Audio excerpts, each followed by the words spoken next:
اللهم صل على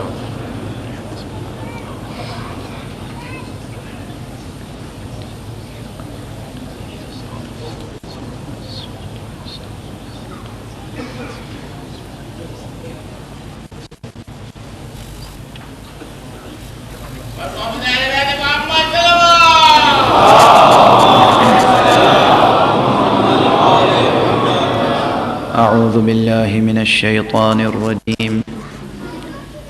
بسم الله الرحمن الرحيم.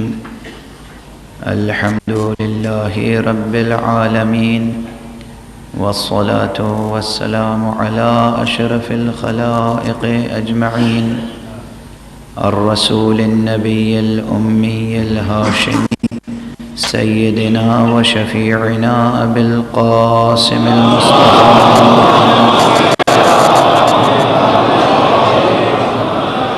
وعلى أهل بيته الطيبين الطاهرين الهداة المهديين المعصومين المظلومين، واللعنة الدائمة على أعداء الدين أجمعين. أما بعد، فقد قال الله تعالى عز اسمه في محكم كتابه ومتقن خطابه. بسم الله الرحمن الرحيم. وقال ربكم ادعوني أستجب لكم إن الذين يستكبرون عن عبادتي سيدخلون جهنم داخرين. صلوات.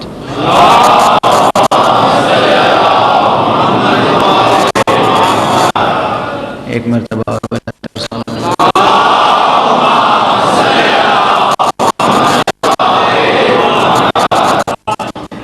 برادران عزیز، یہ سلسلہ مجالس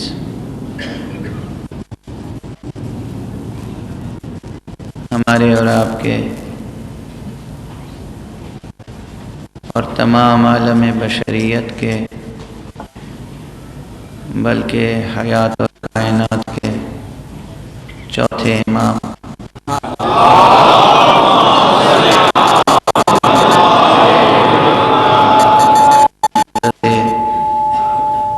سید الساجدین زین العابدین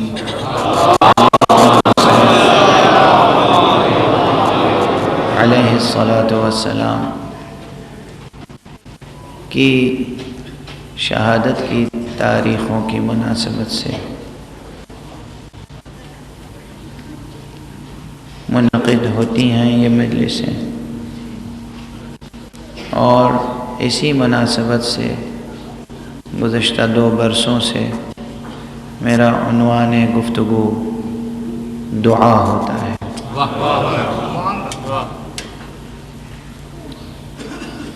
سال گزشتہ سورہ مبارک بقرہ کی ایک آیت عنوان کلام تھی، جس میں کہا گیا تھا کہ وَإِذَا سَأَلَكَ عِبَادِي عَنِّي فَإِنِّي قَرِيبٌ أُجِيبُ دَعْوَةَ الدَّاعِ إِذَا دَعَانِي فَلْيَسْتَجِيبُوا لِي وَلْيُؤْمِنُوا بِي لَعَلَّهُمْ يَرْشُدُونَ۔ اے حبیب، اگر میرے بندے میرے بارے میں پوچھیں، اگر میرے بندے مجھے پوچھیں تو کہہ دیجئے کہ وہ بہت ہی قریب ہے، وہ قریب ہے، وہ نزدیک ہے، وہ دور نہیں ہے، اور جب بھی کوئی اسے پکارتا ہے وہ اس کی پکار سنتا ہے۔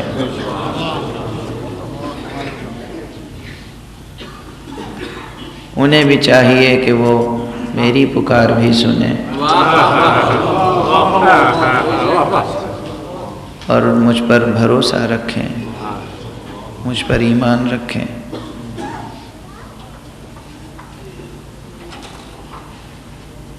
اس سے پہلے والے سال میں نے ایک اور آیت کو عنوان قرار دیا تھا، وہ بھی دعا ہی سے متعلق تھی، اور وہ آیت یہ تھی کہ أَمَّن يُجِيبُ الْمُضْطَرَّ إِذَا دَعَاهُ وَيَكْشِفُ السُّوءَ، کون ہے،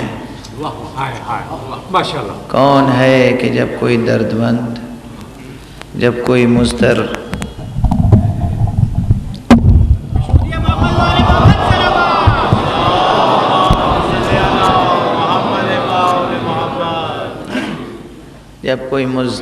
کوئی پریشان حال اسے پکارتا ہے تو وہ اس مجبور اور مضطر کے اوپر آئی ہوئی مصیبتوں کو دور کرتا ہے، وہ حالات کو بدل دیتا ہے۔ قرآن مجید میں یہی 2 آیتیں دعا کے موضوع پر نہیں ہیں، اس سے بھی زیادہ دعا کے موضوع پر آیتیں موجود ہیں، بلکہ ایک اعتبار سے یہ بھی کہا جا سکتا ہے کہ قرآن مجید کا موضوع ہی دعا ہے۔ آپ کو حق پہنچتا ہے کہ مجھ پر اعتراض کریں، چونکہ میں مسلسل یہ کہتا رہا ہوں کہ ہر کتاب کا ایک موضوع ہوتا ہے، اور اس اعتبار سے قرآن مجید بھی ایک کتاب ہے، اور اگر پوچھا جائے کہ اس کتاب کا خاص موضوع کیا ہے، بنیادی موضوع کیا ہے، تو اس کا جواب یہ ہے کہ اس کتاب کا بنیادی موضوع توحید ہے، اس میں کوئی شک و شبہ کی گنجائش نہیں۔ قرآن مجید کا بنیادی موضوع توحید ہے، حقیقت توحید کا بیان، عقیدہ توحید کا استحکام اور بیان حقیقت توحید، یہ ہے موضوع قرآن مجید کا۔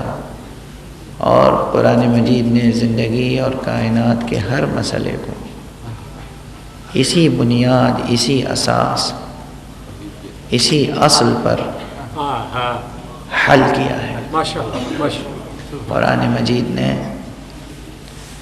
کوئی مسئلہ ایسا نہیں ہے جس کی تفسیر حقیقت توحید کی روشنی میں نہ کی ہو، یہ بات کبھی فراموش نہ کیجیے گا۔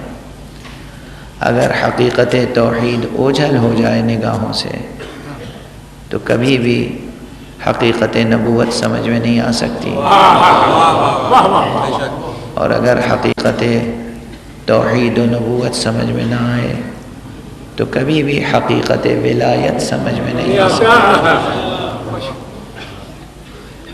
توحید بنیادی نظریہ ہے، اور اس نظریے پر جو نظام استوار ہوا ہے اس نظام کا نام ولایت ہے۔ بے شک۔ لیکن اس کے باوجود کہ میں یہ عرض کرتا رہا ہوں کہ قرآن مجید کا موضوع توحید ہے، اس وقت میں نے گزارش کی کہ ایک لحاظ سے یہ بھی کہا جا سکتا ہے کہ قرآن مجید کا موضوع ہی دعا ہے۔ کیوں؟ دعا کہتے ہیں مخلوق کو اپنے خالق سے رابطہ استوار کرنے کو، اور قرآن مجید نے حقیقت توحید پر روشنی ہی اسی لیے ڈالی ہے تاکہ ہم اس حقیقت سے رابطہ استوار کر سکیں۔ پورا بیان حقیقت توحید اسی لیے، ورنہ رب اکبر ہماری طرح، ہم جیسے انسانوں کی طرح نعوذ باللہ خود نمائی کے مرض میں گرفتار نہیں ہے۔ ہم اپنی ذات کو پہچانوانا چاہتے ہیں، ہر تخلیق کار، ہر فنکار اپنے آپ کو پہچانوانا چاہتا ہے۔ یہ پہچانوانے کی خواہش یہ خود ایک نیاز مندی ہے، یہ ایک طرح کی نیاز مندی ہے، یہ ایک طرح کی محتاجی ہے۔ وہ غنی علی الاطلاق ہے، وہ غنی علی الاطلاق ہے، پروردگار کسی بھی اعتبار سے نیاز مند نہیں ہے، وہ مطلقاً بے نیاز ہے، وہ صمد ہے، صمد یعنی بے نیاز۔ تو اس رب اکبر، اس رب بے نیاز، اس رب صمد کے لیے یہ بات متصور نہیں ہے کہ وہ محض خود کو پہچانوانا چاہتا ہے، وہ پہچانوانا ہی اس لیے چاہتا ہے تاکہ اس کے مخلوقات اس سے اپنا رابطہ برقرار رکھیں۔ یہ پہچانوانے کی خواہش اس لیے ہے کہ ہم اس سے رابطہ استوار رکھ سکیں۔ اگر ہم رابطہ استوار نہیں رکھ سکے تو زیاں اس کا نہیں ہمارا، اس لیے اس کا زیاں نہیں ہے کہ وہ فیاض علی الاطلاق ہے، وہ قادر مطلق ہے۔ ہم اگر اس سے اپنا رابطہ استوار نہ رکھ سکیں گے تو وہ دوسری کوئی ایسی مخلوق پیدا کر لے گا جو اس سے رابطہ استوار،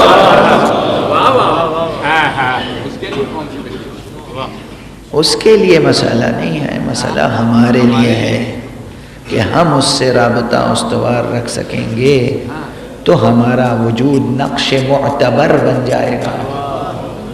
ہم اگر اس سے رابطہ استوار نہ رکھ سکے تو ہمارا وجود نقش بے معنی ہو جائے گا، نقش برآب ہو جائے گا۔ ہماری پوری ہستی محض اس ربط کی رہین منت ہے جو رب اکبر سے قائم ہے، اس کی چشم کرم ہے کہ ہم ہیں، اس کی چشم کرم نہ ہو تو ہم نہیں ہیں، ہر چند کہیں کہ ہیں، نہیں ہیں۔ تو اس اعتبار سے کہ اس نے اپنے آپ کو پہچانوایا، حقیقت توحید کو بیان کیا، اور اس لیے بیان کیا کہ مخلوقات اس سے رابطہ برقرار رکھ سکیں، رابطہ استوار کر سکیں، اور اسی رابطے کا نام ہے دعا۔ اسی لیے آج جس آیت کو میں نے سرنامہ کلام قرار دیا ہے، یہ ایک خاص انداز کی آیت ہے، یہ ان دونوں آیتوں سے مختلف ہے۔ اس میں حکم ہے، وَقَالَ رَبُّكُمُ ادْعُونِي أَسْتَجِبْ لَكُمْ، اور تمہارا پروردگار، تمہارا رب، تمہارا پالنے والا، تمہارا مالک کہتا ہے مجھے پکارو، دعا کرو، میں تمہاری دعا قبول کروں گا۔ اب یہ حکم ہے، پہلی دونوں آیتوں میں اس انداز کا حکم نہیں تھا، یہاں حکم ہے، اور جب حکم ہو جائے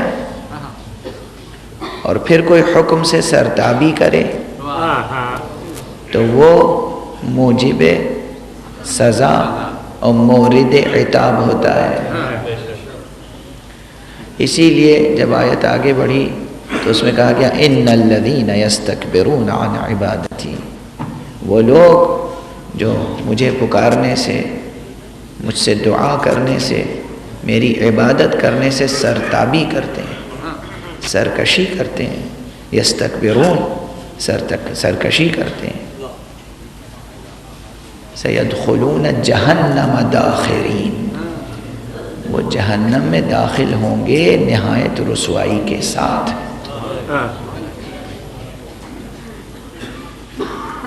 یہ آیت بظاہر مختصر ہے اور بظاہر اس میں ایک حکم ہے اور ایک حکم سے سرتابی کا عذاب بیان کیا گیا ہے، لیکن قرآن کی آیت ہے، یہ مشکور حسین یاد کی نثر یا ان کی شاعری تھوڑی ہے، یہ عقیل الغروی کی خطابت تھوڑی ہے، یہ قرآن کی نثر ہے، یہ قرآن کی آیت ہے۔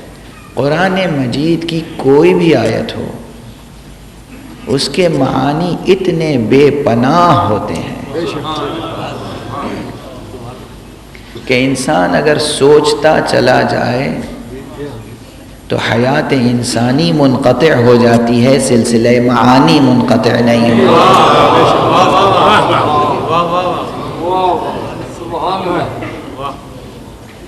اور بعض الفاظ، بعض تراکیب ایسی حقیقتوں کے ترجمان ہوتے ہیں کہ وہ حقیقتیں اپنے وجود میں اتنی گہری ہوتی ہیں اور مسلسل ان میں ایسی تابکاری ہوتی ہے کہ ان کی تجلیاں، ان کی تابشیں کبھی کم نہیں ہوتی، کبھی ختم نہیں ہوتی۔ اور میں اس کی ایک مثال دینا چاہتا ہوں۔ اولاً بہت سے معانی ایسے ہیں، بہت سے الفاظ ایسے ہیں کہ جن کے معانی اتھاہ ہیں، ان کی کوئی حد و نہایت نہیں ہے، اور انہی الفاظ میں سے، انہی حقائق میں سے ایک لفظ دعا اور ایک حقیقت دعا بھی ہے۔ وہ الفاظ کہ جن کی گہرائیاں لامتناہی ہیں، ان کی ایک بڑی طویل فہرست بنائی جا سکتی ہے، جیسے خیر، لفظ خیر، لفظ حسن، لفظ وجود، لفظ علم، لفظ عرفان، لفظ محبت، لفظ عشق۔ ان الفاظ کے کوئی سطحی معنی ہے؟ کوئی ایک سطح ہے ان معانی کی؟ کتنی گہرائیاں ہیں ان الفاظ میں، بے پناہ گہرائیاں ہیں۔ اسی طرح کہاں یہ گہرائیاں کہاں ہیں، یہ وجود کہاں رکھتی ہیں گہرائیاں؟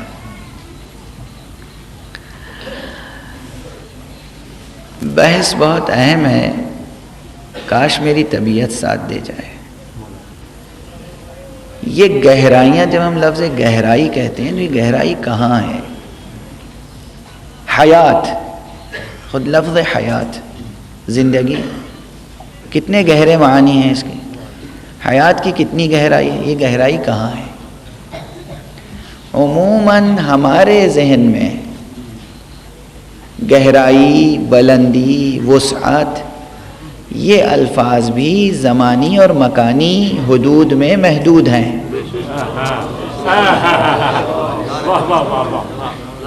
بات اب یہاں سے پیچیدہ ہوتی ہے، اور یہ جملہ میں پہلے ہی عرض کر دوں کہ دیکھیے یہ بحث یا اس طرح کی بحثیں اس وقت تک سمجھ میں نہیں آ سکتی جب تک کہ انسان میں دو ذوق نہ ہو، ایک ادبی ذوق، ایک عرفانی ذوق۔ جب تک ذوق عرفان نہیں ہوگا، ذوق معرفت نہیں ہوگا، اس وقت تک بات میں لطف نہیں آئے گا، اور جب تک ذوق ادبی نہیں ہوگا بات سمجھ میں نہیں آئے گی۔ دو باتیں ہیں، بات کا سمجھ میں آنا ایک بات ہے اور اس میں لطف محسوس ہونا دوسری بات ہے۔ بہت سے ایسے ہیں جنہیں بہت سی باتیں سمجھ میں آتی ہیں، لطف نہیں آتا۔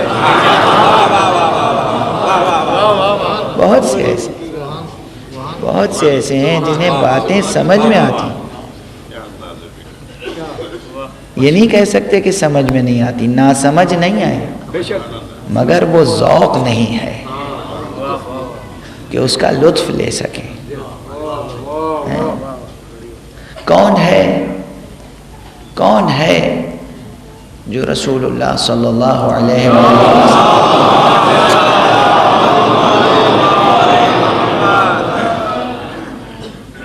کہ ان ارشادات کو سمجھ نہیں سکتا؟ کہ مثلاً آپ نے فرمایا کہ النظر الی وجہ علی عبادت،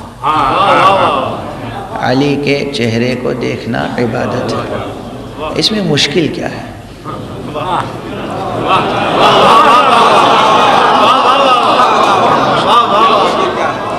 کوئی لفظ مشکل ہے؟ کوئی لفظ مشکل ہے؟ کوئی ترکیب مشکل ہے؟ کوئی نحوی جملہ ایسا ہے جو سمجھ میں نہیں آتا؟ نہ لفظ مشکل، نہ ترکیب مغلق، نہ کوئی نحو کی پیچیدگی، نہ صرف کی پیچیدگی۔ النظر الی وجہ علی عبادہ، کوئی مشکل نہیں ہے، سمجھ میں آتا ہے، لطف نہیں ملتا۔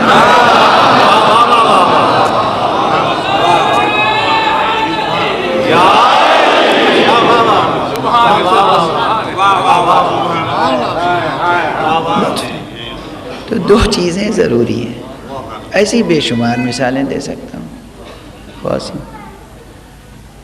خانہ کعبہ کی طرف نظر کرنا عبادت ہے،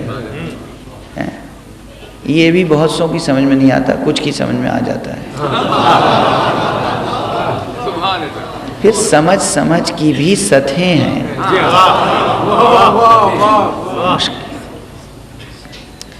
میں نے کراچی میں غالباً کسی تقریر میں کہا تھا کہ انسانیت یہ مقولہ تشکیکی ہے۔ اب یہ ایک بڑی مشکل اصطلاح آ گئی، میں اسے حل کرتا ہوں۔ کائنات میں جتنی چیزیں ہیں ان کی تقسیم کی گئی ہے مختلف حیثیتوں سے۔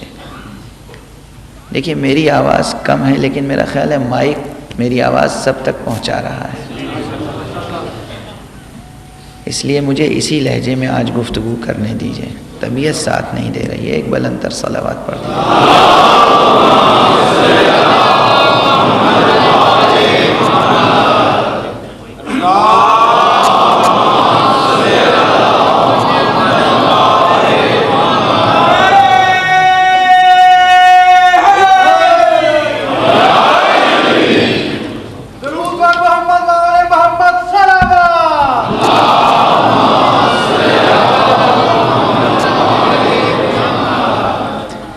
کائنات میں جتنی چیزیں ہیں جو حقیقتیں نظر آتی ہیں، جو حقیقتیں نظر نہیں آتی، جو بھی حقائق وجود رکھتے ہیں، جو بھی ریئلٹیز ہیں، ان کو مختلف زاویوں سے تقسیم کیا گیا ہے۔ ہر علم نے الگ الگ اپنے اپنے طرح سے تقسیم کیا ہے۔ کیمسٹری کا ماہر کائنات کی تقسیم الگ طرح سے کرتا ہے، وہ جناب والا ایلیمنٹس میں تقسیم کر دیتا ہے کہ کتنے عناصر ہیں اس کائنات میں۔ کسی زمانے میں 4 عناصر کا تصور تھا، آگ، ہوا، پانی اور مٹی۔ اب وہ 4 عناصر کا تصور باطل ہو چکا، اب 100 سے زائد عناصر ہیں۔ فزکس کائنات کو دوسری طرح تقسیم کرتی ہے، میتھمیٹکس کائنات کو دوسری طرح تقسیم کرتی ہے، سوشل سائنسز کائنات کو دوسری طرح تقسیم کرتی ہیں، علم انسانیات کائنات کی تقسیم علیحدہ کرتا ہے، فلسفی میں آنٹولوجی یعنی علم الوجود، وہ کائنات کی تقسیم اپنے زاویے سے کرتے ہیں، ایپسٹیمولوجی یعنی علم المعرفہ، وہ کائنات کی تقسیم اپنے طرح سے کرتے ہیں۔ تو کائنات میں جتنی حقیقتیں ہیں اس کی ایک تقسیم یہ ہے کہ کچھ چیزیں ہیں جنہیں کہتے ہیں ہم مقولہ تشکیکی۔ مقولہ تشکیکی یا مقولہ مشککہ کیا ہے؟ وہ چیزیں جن کی حقیقت میں تبدیلی نہیں ہوتی، مراتب میں تبدیلی ہوتی ہے۔ حقیقت نہیں بدلتی، مرتبے بدلتے ہیں۔ اور اس کی مشہور مثال وہ ہے جو اس سے پہلے میں لاہور میں 6B ماڈل ٹاؤن کی مجلس میں دے چکا ہوں 2 سال یا 3 سال قبل۔ وہ یہ نور ہے، روشنی ہے، یہ نور، یہ روشنی۔ آپ اپنے کمرے میں ایک شب خواب لگا دیتے ہیں، اس میں بھی نور ہے اور اس میں بھی نور ہے۔ نور اپنی ماہیت کے اعتبار سے ایک ہے، اپنے مرتبے کے اعتبار سے مختلف ہے۔ وہ بھی نور ہے، یہ بھی نور ہے، اور یہ نور ظاہری ہے، یہ نور مادی ہے۔ اس نور کو میں کہتا ہوں کہ اس کی ماہیت کیا ہے؟ الیکٹرانز کا رقص مذبوحی۔ الیکٹرانز کا رقص بسمل، یہ ہے اس نور کی حقیقت. مگر اس میں مراتب ہیں. جس طرح اس میں مراتب ہیں اسی طرح انسانیت میں مراتب ہیں. ہر دو پایا انسان کامل ہونے کا دعوے دار نہیں ہو سکتا. انسانیت کے درجات ہیں، انسانیت کے مراتب ہیں. اب یہ جس طرح انسانیت کے مراتب ہیں اسی طرح انسانی فہم کے مراتب ہیں، انسانی عقل کے مراتب ہیں، انسانی ادراکات کے مراتب ہیں، انسانی احساسات کے مراتب ہیں. تو جب کہا گیا کہ کعبے کی طرف نظر کرنا عبادت ہے، کسی نے اسے سمجھا ہی نہیں. کسی نے سمجھا تو کعبے سے صرف پتھر کی ایک عمارت سمجھا.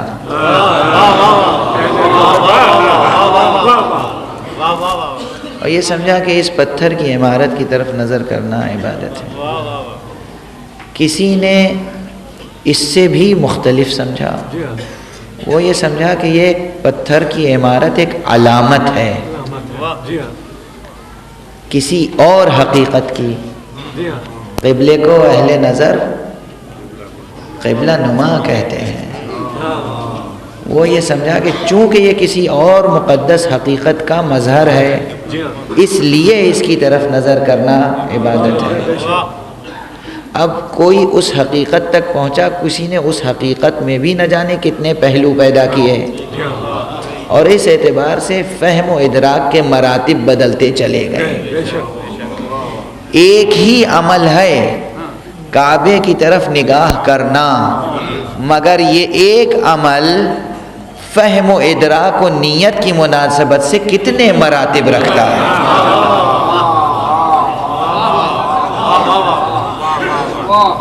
کتنے مراتب رکھتا ہے. یعنی 10 افراد کھڑے ہیں، 10 کے 10 خانہ کعبہ کو دیکھ رہے ہیں، کیا 10 کے 10 ایک عمل کر رہے ہیں؟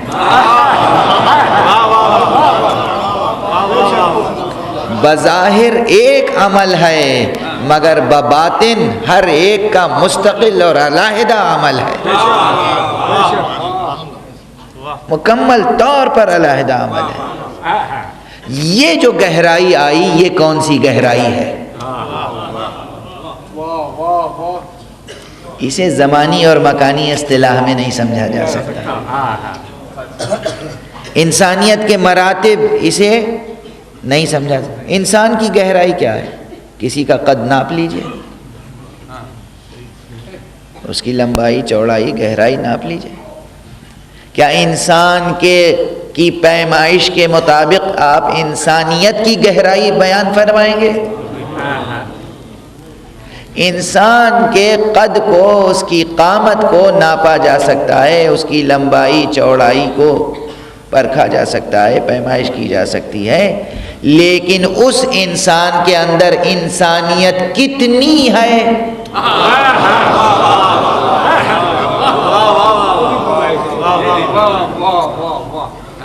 اسے کسی بھی طرح سے پیمائش اس کی ممکن نہیں ہے. یعنی کبھی کبھی زندگی بھر 2 انسان ساتھ میں رہتے ہیں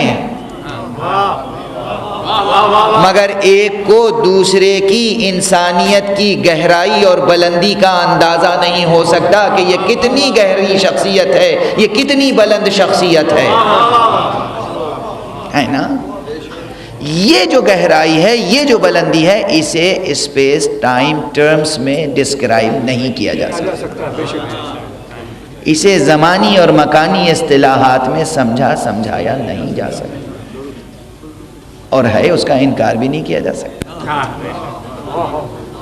نہ انسان کا انکار کیا جا سکتا ہے، نہ انسانیت کا انکار کیا جا سکتا ہے، جبکہ انسانیت کو زمانی اور مکانی اصطلاحات میں بیان ہی نہیں کیا جا سکتا. اور ہمارے اس لحاظ سے میں عرض کر رہا ہوں کہ بعض حقیقتیں وہ ہوتی ہیں کہ جن کے لیے ہم کہتے ہیں کہ اس میں گہرائی بہت ہے، مگر جب لفظ گہرائی استعمال کرتے ہیں تو فوراً ہمارا ذہن جو ہے عام طور پر زمانی اور مکانی تصور کا شکار ہو جاتا ہے، جبکہ یہاں پر لفظ گہرائی زمانی اور مکانی اصطلاح میں نہیں ہے، یعنی پوری کائنات کی زمانی اعتبار سے یا مکانی اعتبار سے پیمائش تو ممکن ہے، ممکن ہے، میں کہہ رہا ہوں۔ امکان کے بھی درجے ہیں، ایک ہے امکان منطقی اور ایک ہے امکان عملی، توجہ رہے، ایک ہے امکان منطقی، ایک ہے امکان عملی۔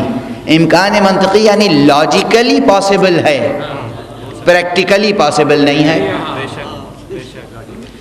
عملاً اس کائنات کی پیمائش ممکن نہیں ہے، لیکن منطقی اعتبار سے ممکن ہے، ریاضی اعتبار سے ممکن ہے، ریاضیاتی اعتبار سے، لیکن پوری کائنات کی پیمائش ممکن ہے، لیکن انسانیت کی پیمائش، جب انسانیت کی پیمائش ممکن نہیں ہے تو اس انسان کا تصور ایک عام انسان کیسے کر سکتا ہے جسے رب اکبر انسان کامل کا لقب ہے؟ ایک صلوات پڑھ دیجئے محمد۔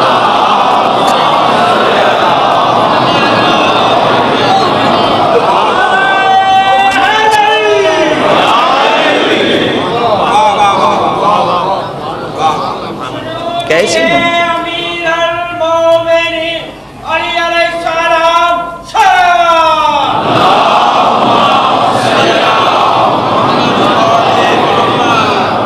نہیں ممکن ہے؟ جس طرح انسانیت کی گہرائی نہیں ناپی جا سکتی، اسی طرح اور حقیقتیں جو میں نے عرض کیا، لفظ حسن، لفظ خیر، لفظ حیات، لفظ دعا، ابھی بات بنی نہیں، ابھی بات واضح نہیں ہوئی۔ میں کیوں اس بحث کو اٹھا رہا ہوں کہ یہ گہرائیاں ناپی نہیں جا سکتی؟ کیوں نہیں ناپی جا سکتی؟ ہر وہ چیز جو اصل وجود سے وابستہ ہے، جو براہ راست اصل وجود سے وابستہ ہے، اس کی ظاہری پیمائش ممکن نہیں ہے۔ ذرا میں پتہ نہیں اس منبر پر فلسفے کی نہ جانے کہاں سے دقیق بحثیں لے آتا ہوں، لیکن یہ بحثیں لانا ضروری ہیں۔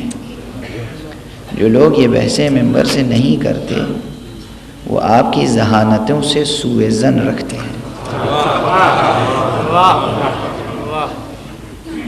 میرے تجربے میں تو یہ ہے کہ میں نے جہاں بھی یہ دقیق بحثیں چھیڑی لوگ خوب سمجھ کے اٹھے، اور اس کے ثمرات بھی مرتب ہوئے۔ دیکھیے جتنی آہستہ آہستہ گفتگو کر رہا ہوں اتنی ہی طویل بھی ہو سکتی ہے۔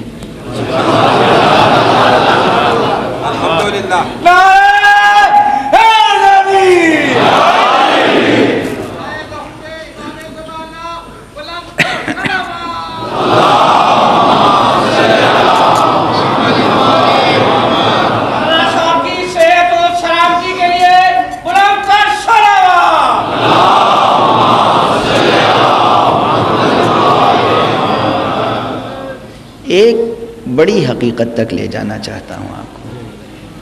اتنی بات سمجھ میں آئی کہ جو چیزیں ظاہری آنکھوں سے نظر آتی ہیں، جو زمانی ہیں، مکانی ہیں، یعنی جو وقت کی گرفت میں ہیں اور جو مکان کے حصار میں ہیں، ان کو ناپا جا سکتا ہے،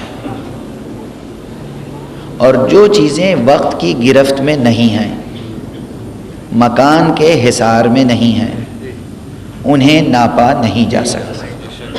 اتنی بات سمجھ میں آئی، اور اس کی سب سے پہلی، سب سے بڑی، سب سے سامنے کی مثال انسان اور انسانیت۔ یہ ذہن میں رکھیے گا کہ انسان کو تول لے جائے گا، اسے تولا بھی جا سکتا ہے، اسے ناپا بھی جا سکتا ہے، اس کا حجم معلوم ہو سکتا ہے، لیکن اس انسان کے اندر انسانیت کتنی ہے یہ بات نہیں ناپی جا سکتی، اور اس میں حسن کتنا ہے۔ دیکھیے حسن انسان میں ہوتا ہے یا انسانیت میں؟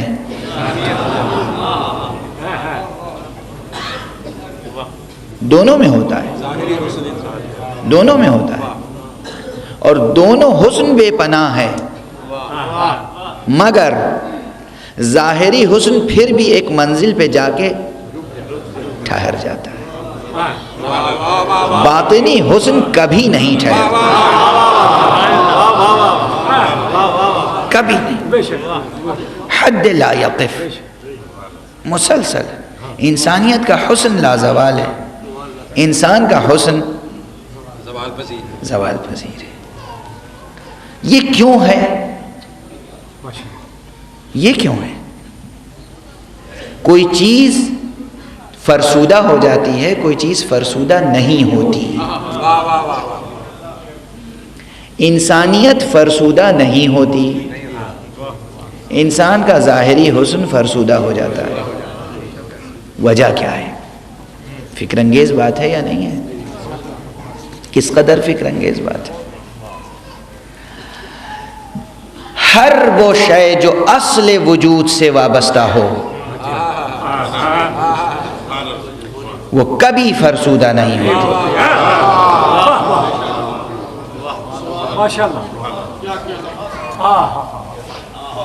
دھیرے دھیرے میں گزارش کر رہا ہوں، دھیرے دھیرے آپ بھی ہمارے ساتھ چل رہے ہیں۔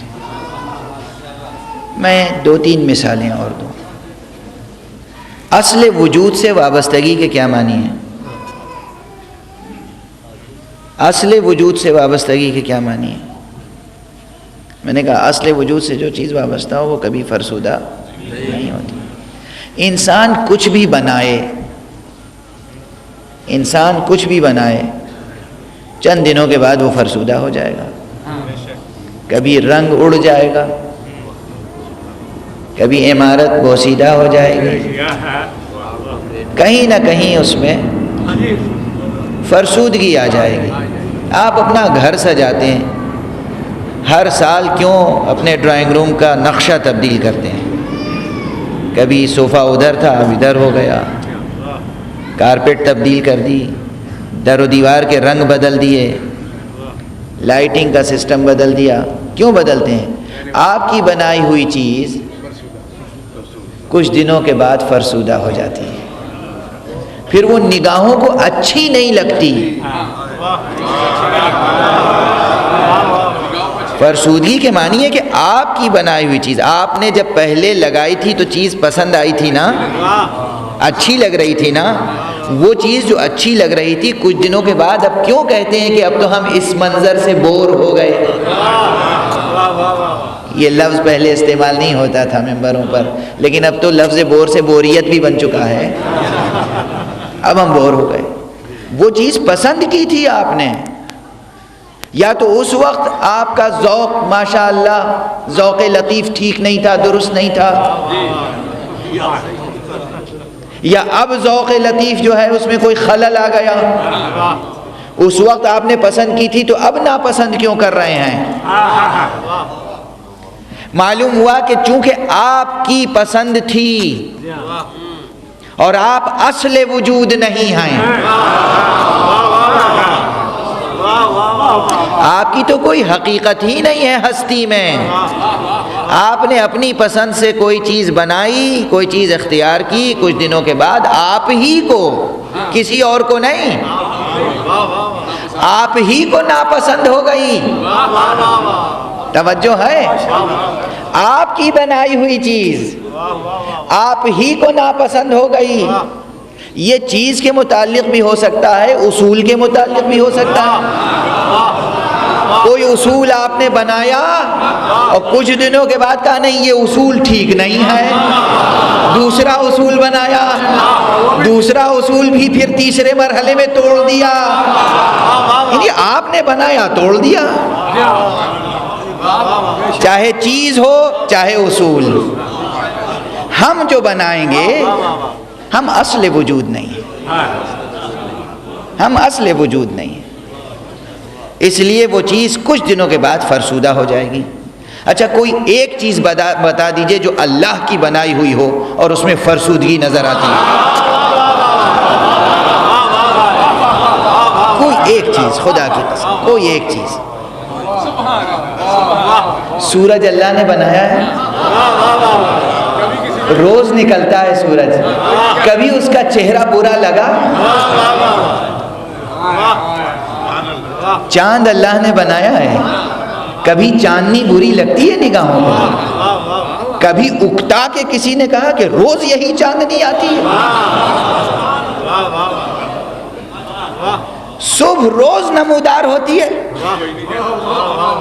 یہ شاعر بیٹھے ہوئے ہیں جناب پروفیسر مشکور حسین یاد صاحب، ان سے پوچھے، اور نہ جانے کتنے شعراء یہاں ہوں گے، میں فردن سب کو نہیں پہچانتا، ادبا ہیں، اہل ذوق ہیں۔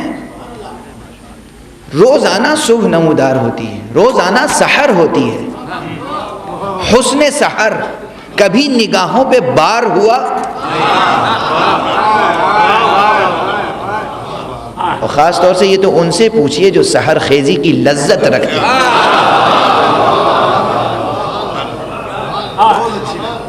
جو سحر خیزی کا ذوق رکھتے ہیں، ان سے پوچھئے کبھی سحر بدنما معلوم ہوئی؟ نور سحر ہمیشہ حسین ہوتا ہے، اس کا حسن لازوال، صبح کی تابانی اور اس کا حسن لازوال، شام شفق شام اس کا حسن لازوال۔ روزانہ سورج ڈوبتا ہے مغرب میں اور مشرق میں شفق نمودار ہوتی ہے، کبھی وہ شفق بری لگی نگاہوں کو؟ کسی کو نہیں بری لگتی، کسی کو بری نہیں لگتی۔ کیوں؟ یہ اصل وجود سے وابستہ چیزیں ہیں۔ شفق کا نمونہ آپ کسی پینٹنگ کو بنا کے رکھ دیں یہاں پر، پینٹنگ، وہ سینری، وہ فرسودہ ہو جائے گی، مگر اصل منظر فرسودہ نہیں ہو سکتا۔ اس میں تازگی روزانہ کہاں سے آ رہی ہے؟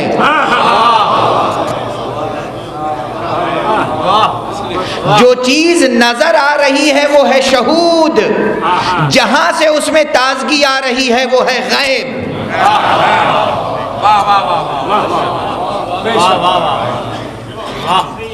جو چیز نظر آ رہی ہے وہ شہود ہے، جہاں سے اس شہود کے منظر میں تازگی آ رہی ہے وہ ہے غیب۔ ظاہر کی پیمائش ممکن ہے، غیب کی پیمائش ممکن نہیں ہے۔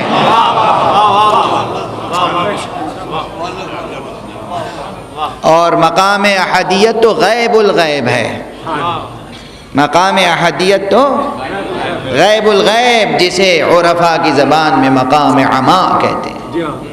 اب اس لفظ کی تشریح آج نہیں کروں گا کہ مقام عما کیا ہے، یہ خاص اصطلاح ہے علم عرفان و تصوف کی۔ بہرحال تو گزارش یہ کر رہا تھا کہ جب تک عرفانی ذوق پیدا نہیں ہوگا، جب تک ادبی ذوق پیدا نہیں ہوگا، جب تک ہمارے ذہن میں ایک گونا تجرد پیدا نہیں ہوگا، تجرد یعنی ظاہری، زمانی اور مکانی شرائط سے ذہن آزاد جب تک نہیں ہوگا، اس وقت تک ہم حیات کی گہرائیوں کو سمجھ نہیں سکتے، زندگی کی گہرائیوں کو سمجھ نہیں سکتے، حقیقت خیر کی گہرائیوں کو سمجھ نہیں سکتے، حقیقت حسن کی گہرائیوں کو سمجھ نہیں سکتے۔ اور ان تمام حقائق میں کہ جن کی گہرائیوں کو ہم سمجھ نہیں سکتے، انہی میں سے ایک حقیقت دعا ہے۔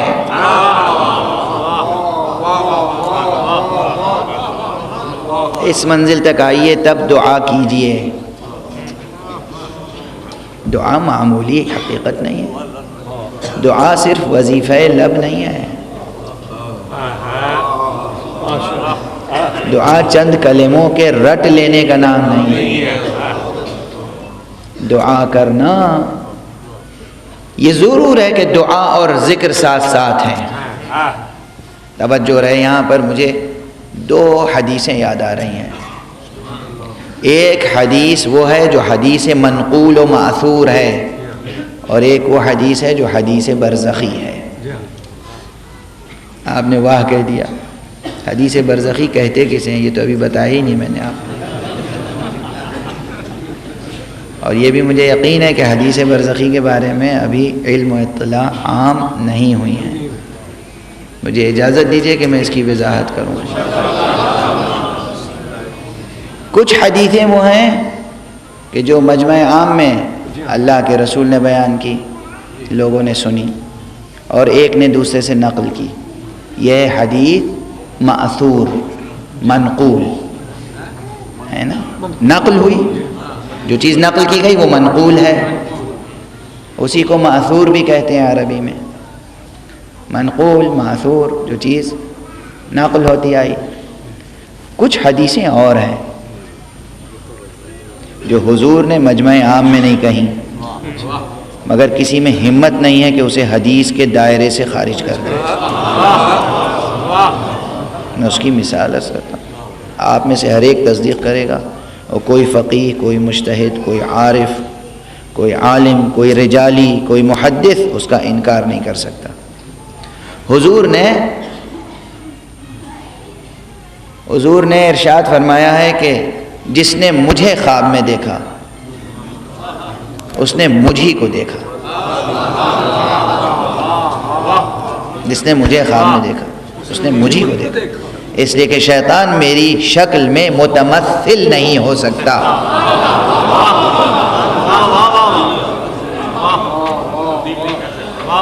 تمثیل اور تمثل کی بحث سال گزشتہ اسی منبر سے کی تھی۔ شیطان میری شکل میں نہیں آ سکتا، جس نے مجھے دیکھا اس نے مجھی کو دیکھا۔ اچھا یہ بتائیے، کسی متقی نے، کسی پرہیزگار نے، کسی اہل تقوی نے، میں آ رہا ہوں تقوی کا جواب دوں گا،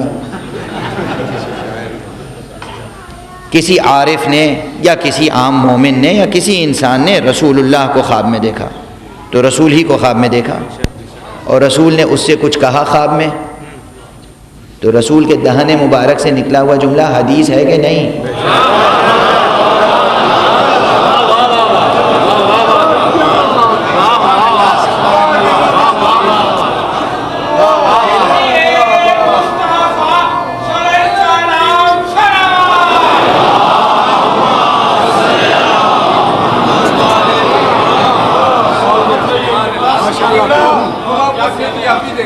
اب وہ حدیثیں وہ نہ کافی میں ہیں، نہ استفسار میں ہیں، نہ من لا یحضرہ الفقیہ میں ہیں، نہ تہذیب میں ہیں، نہ وسائل میں ہیں، نہ وافی میں ہیں، نہ شافی میں ہیں، نہ بحار میں ہیں، نہ مستدرک میں ہیں، نہ وہ صحیح بخاری میں ہیں، نہ مسلم میں ہیں، نہ ترمذی میں ہیں، نہ ابن ماجہ میں ہیں، نہ ابو داؤد میں ہیں، نہ مستدرک حاکم میں ہیں، نہ سنن نسائی میں ہیں، کہیں نہیں ہیں وہ حدیثیں، لیکن وہ حدیثیں ہیں۔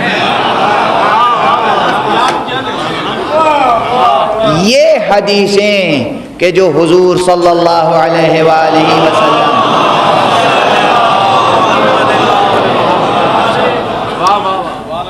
سے نہ جانے کتنی پاکیزہ روحوں نے سننے کا شرف حاصل کیا، یہ حدیثیں کہلاتی ہیں احادیث برزخیہ۔ یہ برزخی حدیثیں ہیں۔ کیوں برزخی حدیثیں ہیں؟ انہیں برزخی حدیث کیوں کہا گیا؟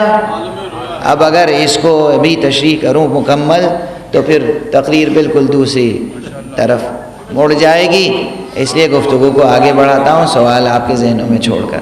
احادیث برزخیہ اس لیے ہیں کہ حضور اس وقت بظاہر اس دنیا میں نہیں ہیں،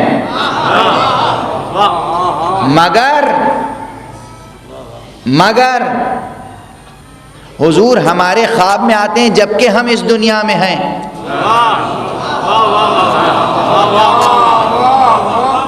دیکھیے ایک ایک بات میں کتنی باتیں حل ہوتی چلی جاتی ہیں۔ ہم بظاہر اس دنیا میں ہیں، حضور بظاہر اس دنیا میں نہیں ہیں، پھر بھی ہم اگر تمنا کریں اور اپنی تمنا میں سچے ہوں تو حضور لطف فرماتے ہیں، کرم فرماتے ہیں، اور حضور بظاہر اس دنیا میں نہ ہوتے ہوئے بھی ہم سے اس دنیا میں آ کر رابطہ کرتے ہیں، ہمیں نظر آتے ہیں خواب میں، ہم ان کی آواز سنتے ہیں، اور جب بیدار ہوتے ہیں تو اس خواب کو یاد رکھتے ہیں اور ان کی آواز کو بھی یاد رکھتے ہیں، ان جملوں ان کلمات کو یاد رکھتے ہیں۔ آپ ذرا اس مرحلے کو محفوظ رکھیں ذہن میں، محفوظ رکھیں ذہن میں۔ حضور جو کچھ فرماتے ہیں وہ حدیثیں احادیث برزخیہ ہیں، اور اسی طرح یاد رکھیے کہ جس طرح حضور جس طرح حضور کی شکل میں کوئی اور نہیں آ سکتا، یہی شان ان تمام ہستیوں کی ہے جن کی حضور کے ساتھ منیت کی نسبت پائی جائے، جن جن کو رسول نے کہا منی، یہ مجھ سے ہیں، یہ مجھ سے ہیں، یہ مجھ سے ہیں۔ اب رسول سے ہونے کا شرف یہ ہے کہ شیطان ان کی شکل میں نہیں آ سکتا۔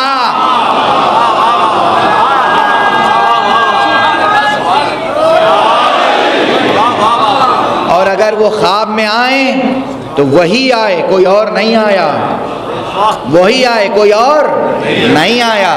اور اگر وہ کچھ دستور فرمائیں، کچھ حکم فرمائیں، کچھ بتائیں، ارشاد فرمائیں، تو وہ کلمات معصوم کے کلمات ہیں، حضور کے کلمات حضور کے کلمات ہیں، ان کی ارزش ہے، ان کی وقعت ہے، ان کی علمی حیثیت ہے، کہاں تک ہے، کیا ہے، اس کی فقہی حیثیت کیا ہے، یہ الگ بحثیں ہیں، یہ بالکل الگ بحثیں ہیں، ساری بحث ایک تقریر میں سمٹ نہیں سکتی۔ لیکن میں گفتگو کو آگے بڑھاؤں ایک جملہ کہہ کر، جس طرح وہ آتے ہیں، کہاں، خواب میں آتے ہیں، آتے ہیں نا، خواب میں آتے ہیں۔ خواب میں ہماری آنکھیں بند ہوتی ہیں، اگر ہم آنکھیں کھول دیں تو نظر نہ آئیں، جب تک آنکھیں بند ہیں نظر آئیں گے، آنکھیں کھول دیں گے تو نظر نہیں آئیں گے۔ آنکھیں کھول کے نظر نہ آئیں تو ان کے وجود کا انکار نہیں کیا جا سکتا۔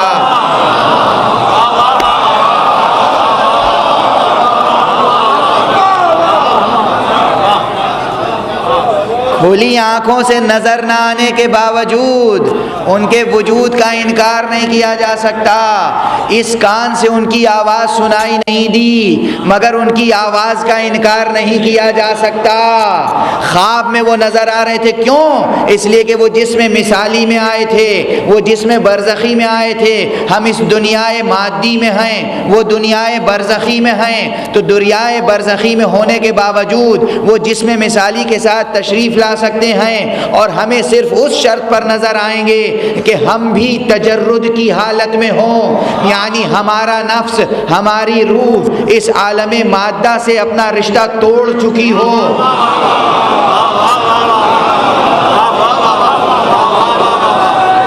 جس طرح ایک سونے والے کی کیفیت ہوتی ہے، ایک سونے والے کی کیفیت ہوتی ہے کہ سونے والی روح جسم سے غیر متعلق ہو جاتی ہے، ذرا سا مادے سے غیر متعلق ہو کر چاہو تو ان کا مشاہدہ کر سکتے ہو۔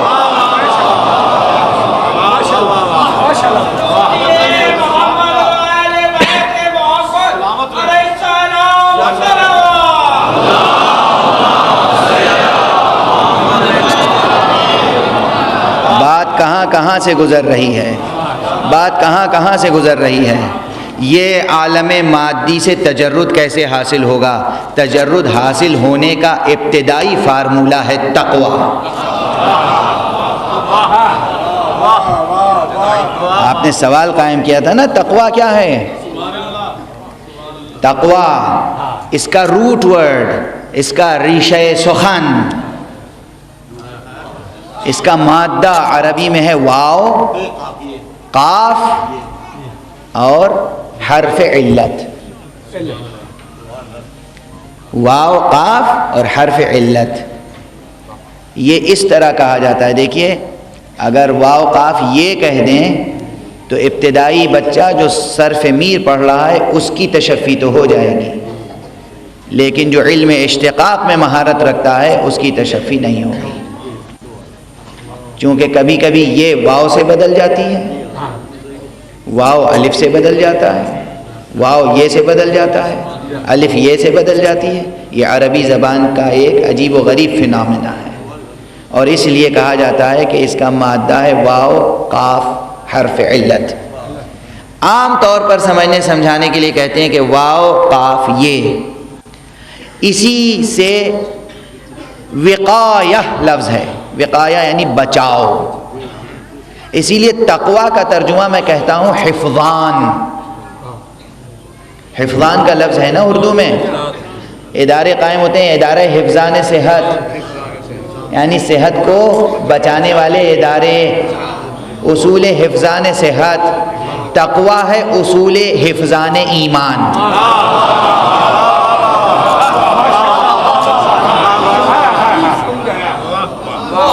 ایمان کو بچانے کا فارمولہ ہے تقوی۔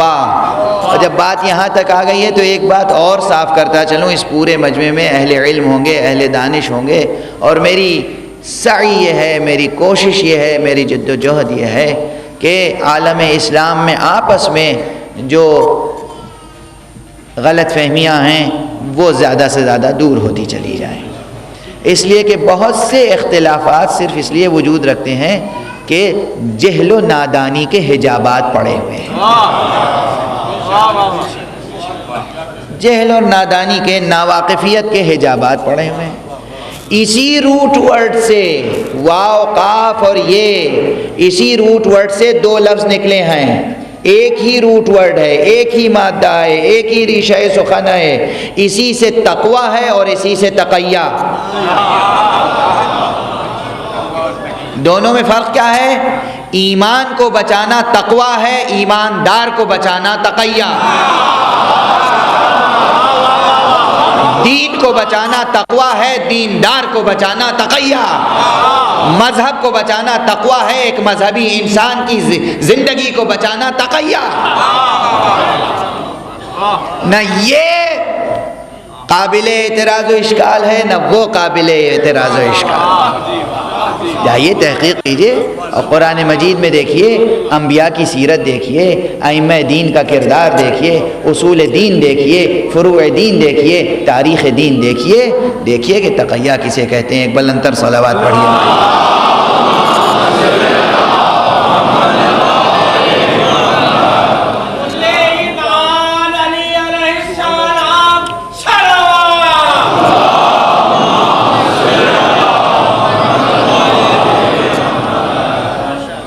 اب یہ تو ایک نحوی اور صرفی اور لغوی تشریح کے ساتھ ساتھ میں نے اصطلاحی تشریح بھی کر دی اور اسی کے ساتھ عرفانی تشریح بھی کر دی کہ تقوی عرفانی نقطہ نظر سے تقوی کیا ہے۔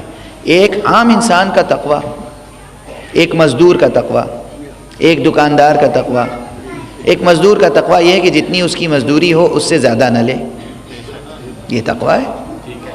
زیادہ لے گا ناجائز ہوگا وہ، اور وہی ربا ہو جائے گا۔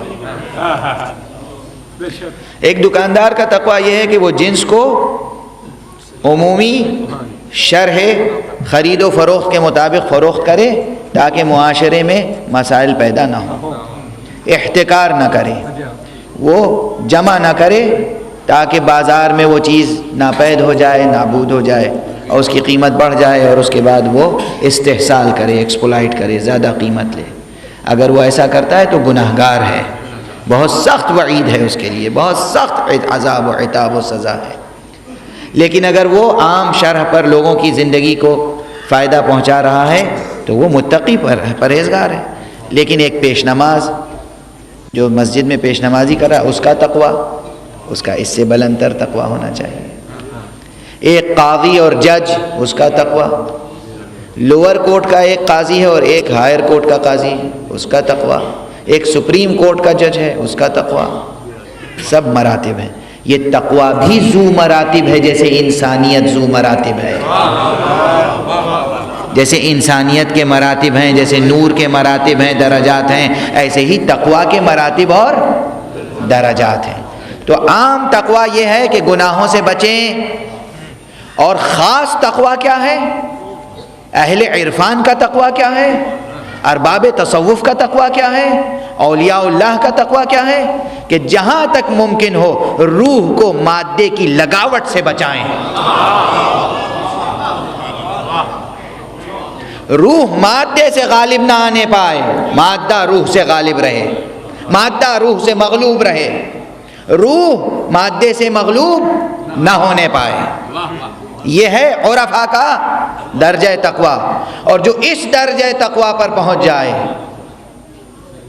یعنی اس کا مادی جسم اس کی روح کا تابع اور مغلوب رہے، اس کے لیے کبھی یہ مسئلہ نہیں پیش آئے گا کہ حضور کی معراج جسمانی تھی یا روحانی۔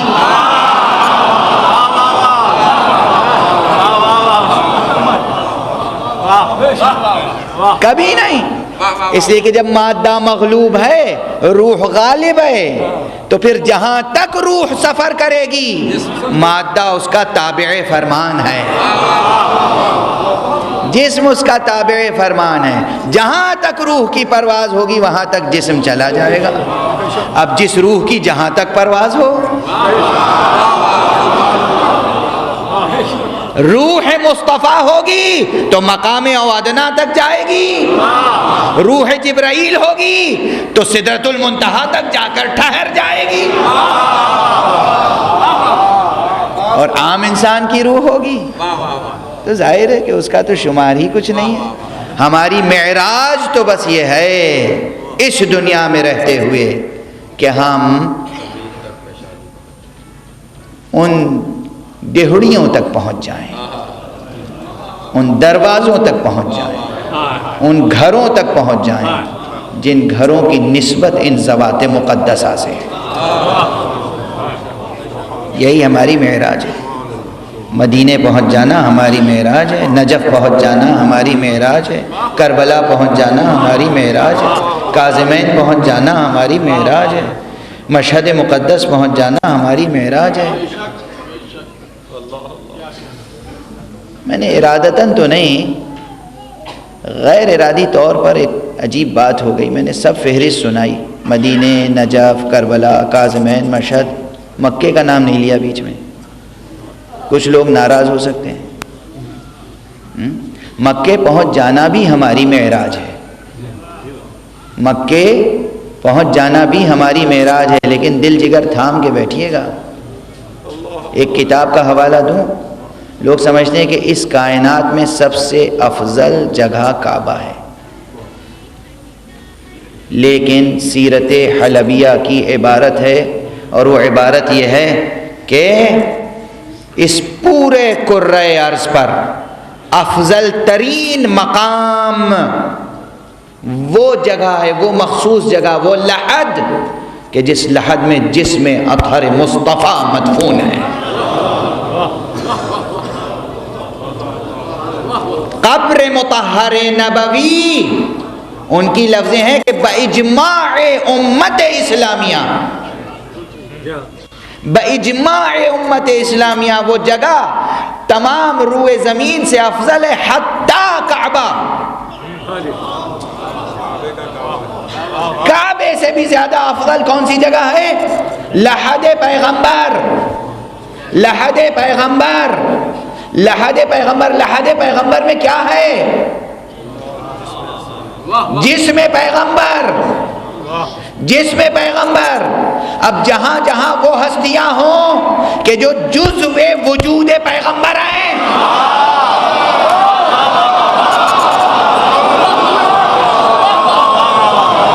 جس کے لیے پیغمبر نے کہا فاطمہ تو بضعۃ منی، فاطمہ میرا ٹکڑا ہے، علی منی، علی مجھ سے ہے، حسن منی، حسن میرا جز ہے، حسین منی وانا منہ.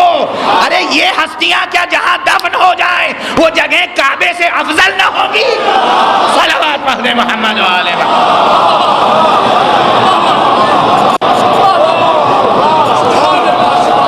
ایک بلند تر صلوات.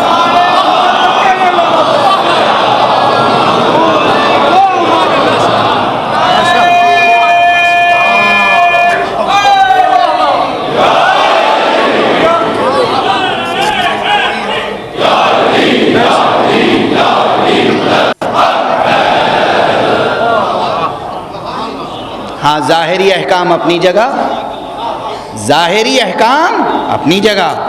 کعبے کی طرف رخ کر کے سجدہ کرنے کا حکم ہے، ہم اس حکم کے پابند ہیں. کعبے کی طرف نماز پڑھنے کا حکم ہے، ہم اس حکم کے، ہم تو حکم کے بندے ہیں. ہم بندے حکم کے ہیں.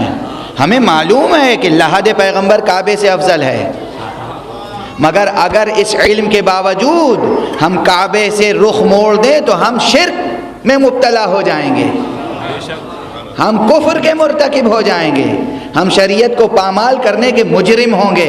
اس لیے ظاہری احکام کی پابندی اپنی جگہ، لیکن باطنی احکام کے تقاضے اپنے ہیں. باطنی احکام کے تقاضے اپنی جگہ ہیں، بات سے بات نکلتی چلی آتی ہے، بات آگے بڑھتی چلی جاتی ہے، کہیں کہیں ضبط کرنا پڑتا ہے، پھر پلٹ کے آتا ہوں اس منزل تک کہ جسے آپ کہتے ہیں تقویٰ. یہ میں نے اس کی عرفانی تعریف کیا بتائی کہ مادے سے روح اور نفس کو مجرد کرنے کے عمل کا ظاہری نام ہے تقویٰ. اور جب یہ تقویٰ حاصل ہو اور معصوم خواب میں آ جائے تو معصوم ہی خواب میں آتا ہے. یہاں پر مجھے اپنے موضوع سے یہ ساری تمہید اپنے موضوع سے مربوط کر کے آج تقریر ختم کرنی ہے اور اگلی 2 تقریروں میں گفتگو کو آگے بڑھانا ہے. لیکن درمیان میں جو بات آ رہی ہے جس منزل پر، وہ اگر اس منزل پہ نہ کہی جائے تو بڑا ظلم ہے. خواب کا تذکرہ ہوا. خواب کی حقیقت آپ کو کچھ نہ کچھ معلوم ہے، آپ کے تجربے میں ہے خواب، آپ اکثر خواب دیکھتے ہیں. خواب میں کیا ہوتا ہے کہ یہ آنکھیں بند ہوتی ہیں، یہ کان سوئے ہوئے ہوتے ہیں، یہ پورا جسم ساکت ساکن خوابیدہ آپ کے بستر پر ہوتا ہے، لیکن آپ کی روح بیدار ہوتی ہے اور وہ روح سنتی ہے اور دیکھتی ہے. ابھی خواب آپ دیکھ رہے ہیں، آنکھیں بند ہیں، جو چیز دیکھ رہے ہیں کہاں ہیں آپ کا جسم بستر پر ہے، آپ کہاں ہیں؟ نہ جانے کہاں ہیں، نہ جانے کہاں ہیں. آنکھ کھلی اور آپ وہیں اپنے بستر پہ ہیں.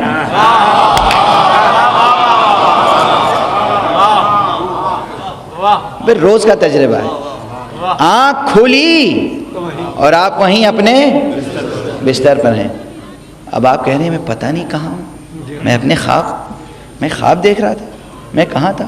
میں تو شاید جنت میں تھا، بڑا اچھا باغ تھا، بڑا حسین باغ، ایسی خوشبو پھولوں میں تھی کہ کبھی میں نے دنیا کے کسی پھول میں ایسی خوشبو نہیں دیکھی، ایسی خوشبو نہیں سونگھی، ایسے رنگ تھے کہ میں نے ایسے رنگ نہیں دیکھے، ایسا حسن یہ کبھی میں نے دیکھا نہیں. اور وہاں میں نے دیکھا مثلا کہ ایک بزرگ تھے، میں نے دیکھا کہ رسول اللہ تھے صلی اللہ علیہ وآلہ وسلم.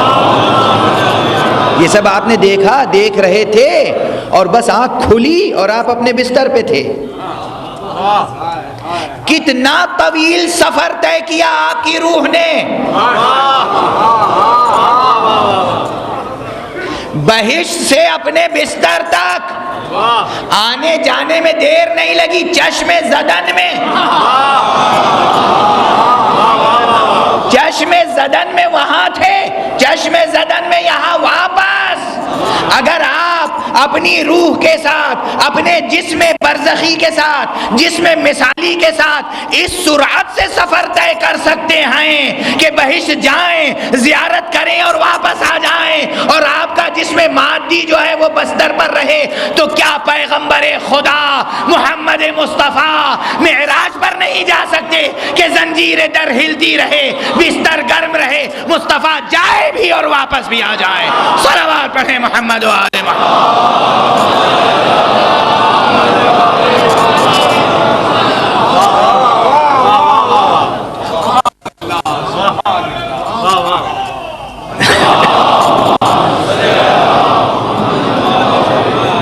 ابھی ایک مرحلہ اور ہے جو یہیں پہ کہہ دینے دیجئے کہ جناب والا خواب آپ دیکھتے ہیں، آپ سنتے ہیں، آپ دیکھتے ہیں، مگر جب آنکھ کھل جاتی ہے تو نہیں دیکھتے.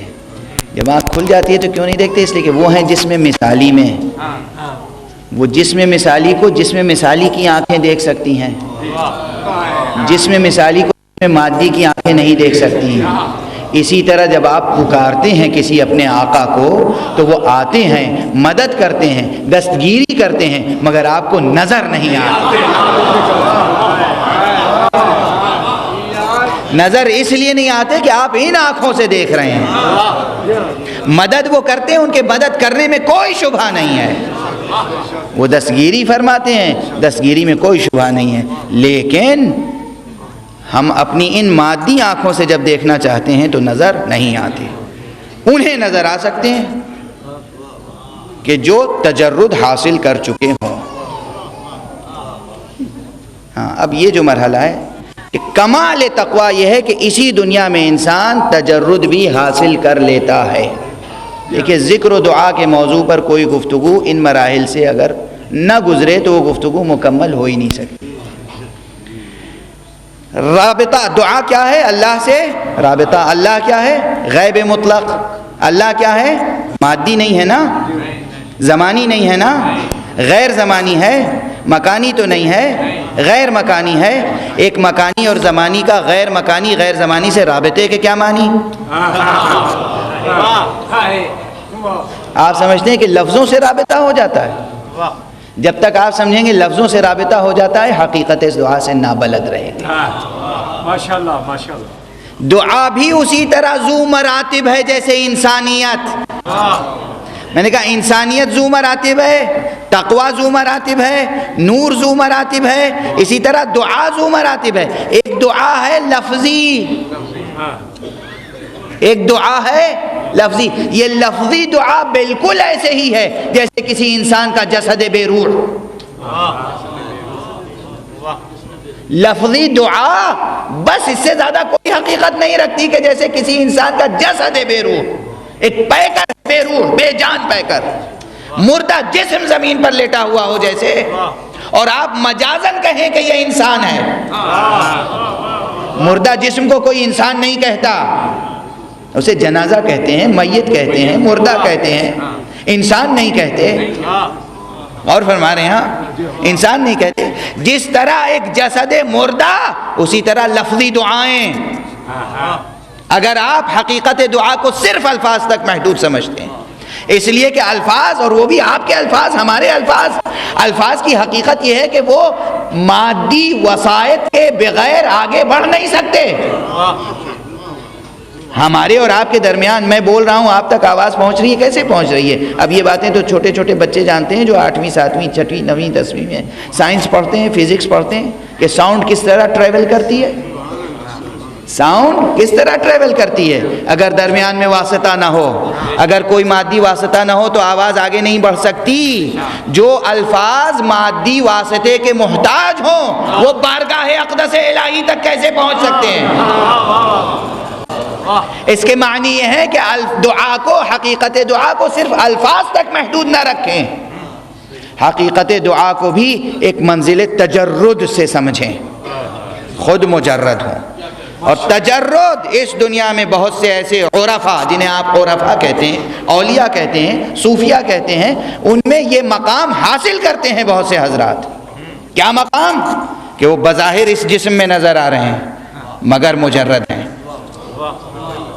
یعنی وہ ان آنکھوں سے بھی دیکھ رہے ہیں لیکن ساتھ میں ان کی برزخی آنکھیں بھی کھلی ہوئی ہیں، روح کی آنکھیں بھی کھلی ہوئی ہیں، دل کی آنکھیں بھی کھلی ہوئی ہیں. سمجھ رہے ہیں آپ؟ اچھا، اور کوئی مثال اگر یاد نہ آئے تو ایک مثال یاد دلا دوں. بہت مشہور مثال ہے، بارہا آپ خطبہ سے ذاکرین سے سنتے رہتے ہیں. کسی نے پوچھا مولائے کائنات علی ابن ابی طالب علیہ السلام، کیا آپ جس کی عبادت کرتے ہیں کیا آپ نے اس رب کو دیکھا ہے؟ کیا جواب دیا؟ کہ وہ آئے ہو تجھ پر، میں ایسے رب کی عبادت ہی نہیں کرتا جسے دیکھا نہ ہو. مشہور جواب ہے، مشہور جواب. میں ایسے رب کی عبادت ہی نہیں کرتا جسے دیکھا نہ ہو. یعنی پہلے مطلقاً فرما دیا دیکھا ہے، دیکھتا ہوں. مسلسل شہود کا عالم ہے، مشاہدے میں ہیں، حضور کی کیفیت نصیب ہے، حضوری حاصل ہے، حاضر و ناظر ہیں. ارے آپ کو اس میں شبہ ہے کہ وہ ہم پر حاضر و ناظر ہے کہ نہیں؟ وہ تو ایسے حاضر و ناظر ہیں کہ جو رب کی بارگاہ میں بھی حاضر و ناظر ہیں. حضور کی کیفیت ہے، مدام شہود کی کیفیت ہے. اور اس لیے فرماتے ہیں میں ایسے رب کی عبادت ہی نہیں کرتا جسے دیکھا نہ ہو. پھر فوراً کہتے ہیں مگر ہاں یہ تیری آنکھیں نہیں دیکھ سکتی، دل کی آنکھیں دیکھتی ہیں، یعنی روح کی آنکھیں دیکھتی ہیں. جب کہا روح کی آنکھیں دیکھتی ہیں اور پہلے کہا کہ میں ایسے رب کی عبادت ہی نہیں کرتا جسے دیکھتا نہ ہوں، اس کے معنی یہ ہے کہ علی کی ظاہری آنکھوں کے ساتھ ساتھ علی کی روحانی آنکھیں بھی کھلی ہوئی ہیں. یہ ہے علی کا مرتبہ تجرد. کہاں کہاں سے بات گزرتی ہے. علی کا مرتبہ تجرد اگر سمجھ میں آ جائے، یعنی علی اس جسم میں رہتے ہوئے بھی مجرد ہے. علی کی ہماری مجبوری کیا ہے؟ ریاضت کیوں درکار ہے بھائی؟ دعا، عبادت، ریاضت، اس کا مطالبہ کیوں کیا گیا؟ اللہ نے کیوں حکم دیا ادعونی ادعونی؟ حکم، صیغہ امر. دعا کرو، عبادت کرو. جو میری عبادت نہیں کرے گا جہنم میں جائے گا. کیوں ایسی وعید ہے؟ اس لیے کہ تم انسان ہو، انسان ہونے کی حیثیت سے اس دنیا میں، اس مادی دنیا میں رہتے ہوئے بھی، اس مادی جسم میں رہتے ہوئے بھی تجرد حاصل کر سکتے ہو. یہ صلاح عام ہے، یہ سب کے لیے. مایوس نہ ہو، یہ بچے، یہ جوان، یہ بزرگ. جس لمحے آپ نے ارادہ کر لیا، عزم کر لیا کہ ہمیں سیر و سلوک کی راہ اختیار کرنی ہے، ہمیں تقویٰ کا راستہ اختیار کرنا ہے، ہمیں رب سے ملاقات کرنی ہے، تجرد کا سفر شروع ہو گیا. مرحلوں میں. اب یہ تجرد حاصل کیسے ہوگا؟ ریاضت، ریاضت، محنت، جد و جہد، جہاد، مجاہدہ نفس، جہاد بالنفس. اور فرما رہے ہیں اس سے مرتبہ حاصل ہوگا. کون سا؟ تجرد کا. تجرد کے مرتبے کے حاصل ہونے کی علامتیں کیا ہیں؟ غیر مجرد اور مجرد میں فرق کیا ہے؟ مجرد غیر مجرد وہ ہے کہ جس کی یہ آنکھیں کھلی ہو تو روح کی آنکھیں بند ہو جائیں. مجرد وہ ہے کہ جس کی یہ آنکھیں کھلی ہو ساتھ ساتھ روح کی آنکھیں بھی کھلی رہیں. اچھا، ایک آنکھوں تک بات محدود نہیں ہے. جیسے نگاہ اور نظر مجرد ہے اور غیر مجرد، یعنی آنکھوں سے یہ جو نور نگاہ ہے، یہ نور نگاہ مادی ہے. روح کی نگاہ مجرد ہے، یہ مادی نظر ہے. مادی نظر مادیات تک جاتی ہے. غیر مادی نظر غیر مادیات تک پہنچ جاتی ہے. تو اسی طرح یہ زبان مادی ہے. اس مادی زبان سے نکلنے والے الفاظ مادے میں ٹریول کرتے ہیں. روح بھی کوئی آواز رکھتی ہے، روح کی آواز مجرد ہے، روح کی آواز غیر مادی دنیا تک پہنچ جاتی ہے. تو جب علی کی آنکھیں، باطن کی آنکھیں کھلی ہوئی ہیں اور خدا کا مشاہدہ کر سکتی ہیں، تو کیا علی کی آواز عرش کی بلندی پر نہیں گونج سکتی؟ جو مجرد حقیقت حاصل کر چکا ہو اسی کو یہ شرف حاصل ہوگا کہ جب حبیب محبوب کو بلائے گا تو گفتگو کسی ایسے شخص کی زبان میں کرے گا، ایسے شخص کے لہجے میں کرے گا جو تجرد کے مقام پر فائز ہو، اور اس مقام پر سوائے مرتضیٰ کے اور کوئی فائز نہ تھا. صلوات پڑھیں محمد و آل محمد.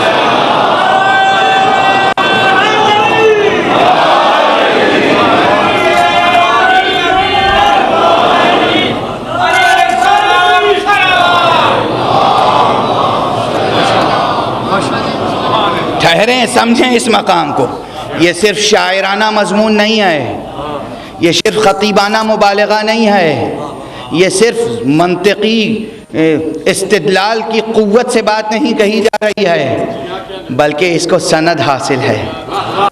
اور سند کسی نے پوچھ لیا تھا مجھ سے کراچی میں، اور اتفاق سے مجھے یاد بھی آ گیا. کتاب کا نام ہے کتاب کا نام ہے مجالس الموحدین. مجالس الموحدین کی پہلی جلد میں صفحہ نمبر 249 پر ایک روایت ہے. پوچھنے والے نے پوچھا سرکار سے کہ اے رسول اللہ، اے آقا، بِأَيِّ لُغَةٍ خَاطَبَكَ رَبُّكَ لَيْلَةَ الْمِعْرَاجِ، یا فی أَيِّ لُغَةٍ خَاطَبَكَ رَبُّكَ فی لَيْلَةِ الْمِعْرَاجِ. اے اللہ کے رسول، آپ سے اللہ نے کس زبان میں، کس لہجے میں مخاطبہ فرمایا، گفتگو فرمائی؟ تو پیغمبر مسکرائے، کہا خاطبنی بلغت علی ابن ابی طالب، مجھ سے میرے رب نے علی ابن ابی طالب کے لہجے میں گفتگو کی ہے۔ یہ رسول کی حدیث ہے اور اس کے راوی حضرت عبداللہ ابن عمر ہیں، اور اس کو حضرت خوارزمی نے اپنی کتاب میں بھی نقل فرمایا ہے۔ اگر روایت نہ ہوتی تو میں ممبر سے ہرگز نہ پڑھتا۔ ایک صلوات پڑھ دیجئے محمد والے۔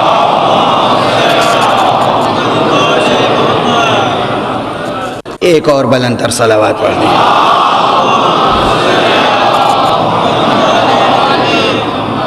بہرحال تجرد حاصل کریں، تقوی حاصل کریں، تجرد حاصل کریں، اور دعا کو اس منزل سے کریں کہ جو منزل صرف لفظ کی منزل نہ ہو، صرف لفظ کی منزل نہ ہو۔ اور وہ منزل کیسے آئے گی، کیسے طے ہوگی، کیسے سر ہوں گے وہ مرحلے، یہ انشاءاللہ گفتگو جب آگے بڑھے گی تو گزارش کروں گا۔ لیکن بس یہ ہے کہ دعا کے آثار بتاتے ہیں کہ کون کس مقام سے دعا کر رہا ہے۔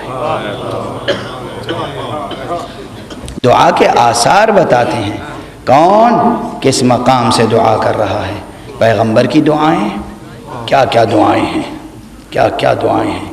جب مولائے کائنات خیبر میں جا رہے تھے اس وقت دعا کی، جب خندق میں جا رہے تھے اس وقت دعا کی، جب بدر میں جا رہے تھے اس وقت دعائیں ہیں پیغمبر کی، وہ دعائیں ہیں۔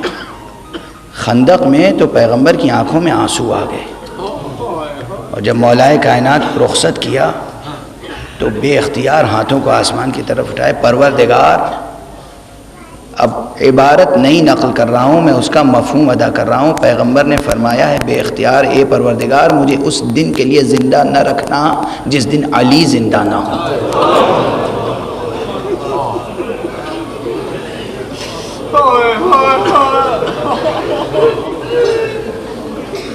یہ دیکھیے تمام تاریخوں میں کسی کوئی خاص بات نہیں کہہ رہا ہوں، اے رب مجھے اس دن کے لیے زندہ نہ رکھنا جس دن علی زندہ نہ ہو۔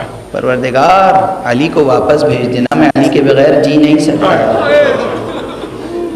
اور جب علی فاتحانہ شان سے واپس آئے تو علی کے فرق مقدس پر ایک ضرب لگی ہوئی تھی، دیکھ کر بے اختیار روئے، رسول اللہ روئے۔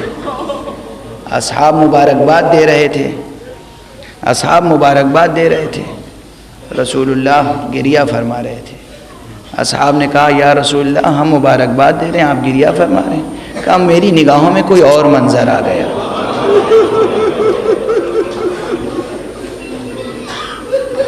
آج علی فاتح آئے ہیں، مگر عمرو ابن عبد ود کی ایک ضرب سے علی کی پیشانی زخمی ہو گئی ہے۔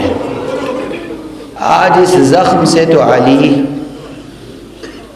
کامیابی کے ساتھ صحت پا جائیں گے، مگر اسی مقام پر ایک رات ایسی آئے گی، ایک سحر ایسی آئے گی کہ علی کی پیشانی زخمی ہوگی، اور اسی زخم سے علی اس دنیا سے چلے جائیں گے۔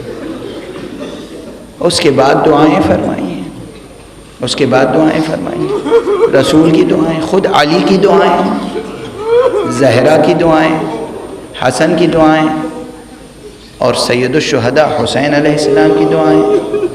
ان دعاؤں کے متن، ان کے ٹیکسٹ، ان کی عبارتیں اسے نصاب درس میں ہونا چاہیے، نصاب درس میں مدرسوں میں پڑھائی جانی چاہیے وہ دعائیں، ان کے الفاظ، ان کی ترکیبیں، ان کے معانی، ان کے مفاہیم، اس میں نہ جانے کتنا فلسفہ ہے، کتنی حکمت ہے، الہیات کی باتیں ہیں، خدا شناسی کی باتیں ہیں، انسان شناسی کی باتیں ہیں، حیات شناسی کی باتیں ہیں، اخلاق کی تربیت اور تعلیم کی باتیں ہیں، تزکیہ نفس کی باتیں ہیں، سیر و سلوک کی باتیں ہیں، اور اس میں وہ تاثیر ہے کہ جیسے معلوم ہوتا ہے رب اکبر کا ارادہ کن فیکونی ان الفاظ میں سمویا ہوا ہے، ان الفاظ میں سمویا ہوا ہے۔ اور معصومین کی دعائیں تو الگ، اس گھرانے کی کنیزوں کی دعائیں، فضہ کی دعاؤں کی تاثیر، اور پھر اس گھرانے کی بیٹیوں اور بہوؤں کی دعائیں۔ آپ اندازہ کریں روز عاشورہ کربلا میں کچھ دعائیں قبول ہوئی ہیں، اور کچھ دعائیں ایسی ہیں جو قبول ہونے سے پہلے امام نے منع کر دیا، بس اب دعا نہ کرو۔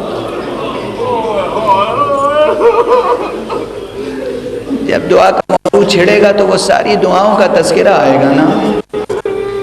جو دعائیں قبول ہوئی ہیں ان میں ایک لیلا کی دعا ہے.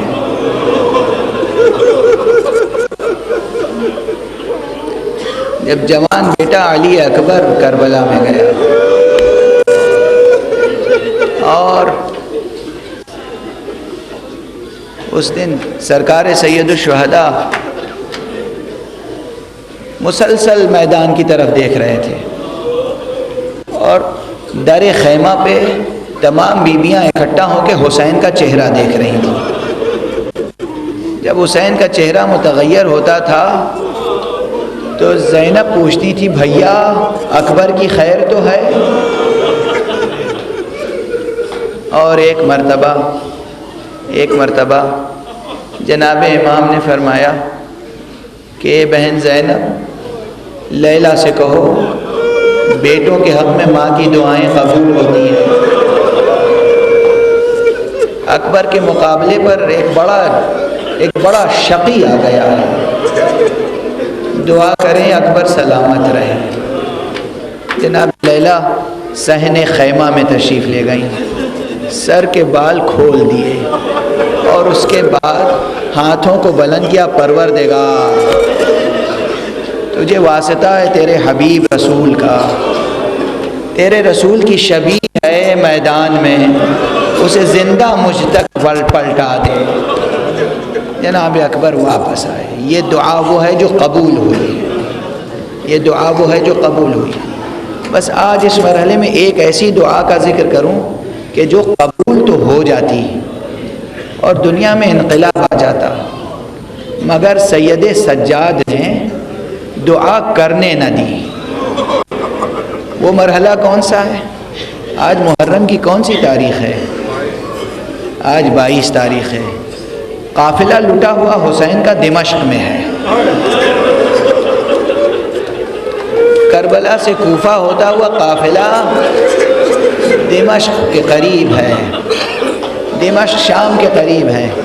شام میں کیا کیا واقعات گزرے ہیں معلوم ہے آپ کو؟ قد آدم آئینے نصب کیے گئے تھے. کیوں نصب کیے گئے تھے یہ آئینے؟ کہ رسول زادیاں رسن بستہ سر برہنہ بازاروں سے گزاری جائیں گی اور اشقیاء تماشا کریں گے, دیکھیں گے کہ یہ رسول کی بیٹیاں ہیں. جو قریب کھڑے ہوں گے وہ براہ راست دیکھیں گے, جو فاصلے پر ہوں گے وہ آئینوں میں دیکھیں گے یہ سر برہنہ زینب جا رہی ہے, یہ ام کلثوم جا رہی ہیں, یہ رباب ہیں اور یہ لیلا. قافلہ اسی طرح بازار شام سے گزرا. بیویوں نے صبر اور ضبط سے کام لیا, مگر ایک منزل وہ آئی کہ جب دربار یزیدی میں داخلے کا مرحلہ آیا.